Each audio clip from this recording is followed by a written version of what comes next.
Machilipatnam beach festival కి సంబంధించి Masula pest కింద కార్యక్రమాన్ని నిర్వహించడానికి 15 నుంచి 18 వరకు అని టెంటెడ్గా అనుకుంటా ఉన్నాం. ఎందుకంటే దీనికి ఒక ప్రాముఖ్యత ఉంది. రాష్ట్రంలోనే ఒక మంచి బీచ్ ఫ్రంట్ గా చాలా విశాలమైనటువంటి ప్లేస్ ఉన్నటువంటి ప్రాంతం.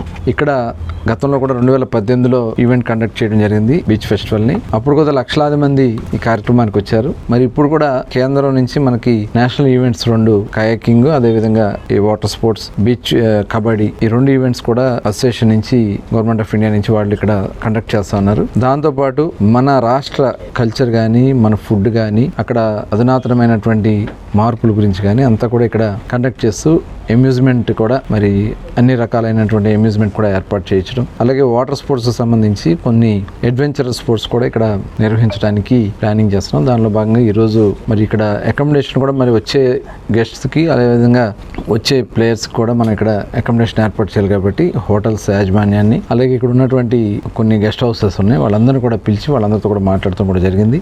ఇవాళ చాలా ప్రెస్టేజ్గా ఈ ప్రోగ్రామ్ చేయాలని చెప్పి భావిస్తా ఉన్నాం. దానికి కావాల్సినటువంటి అన్ని ఏర్పాట్లు, ట్రాఫిక్ సంబంధించి కానీ ఎక్కడ ఇబ్బంది రాకుండా ఏర్పాట్ల గురించి, అట్లాగే వచ్చిన వాళ్ళకి అక్కడ ఫెసిలిటీస్ కానీ అన్ని కూడా ఏర్పాటు చేయడానికి, ఎక్కడ ఎటువంటి ఇది లేకుండా చేయడానికి అన్ని ఏర్పాట్ల గురించి డిస్కస్ చేస్తున్నాం. ఒక 2-3 రోజుల్లోనే ఫైనల్ గా ఇక్కడ ఏమేమి కండక్ట్ చేయబోతున్నాం అన్ని కూడా పోస్టర్స్ కానీ, కొన్ని ఇన్విటేషన్స్ కానీ, వచ్చే గెస్ట్ల విషయాలు కానీ, ఎందుకంటే ఇది రాష్ట్ర స్థాయిలో జరుగుతున్న ఈవెంట్ కాబట్టి దీనికి పెద్ద ఎత్తున అటు నేషనల్ నుంచి కూడా ప్లేయర్స్ వస్తారు, నేషనల్ నుంచి కూడా వాచ్ ఉంటుంది, దీని మీద ఒక ఫోకస్ వస్తుంది.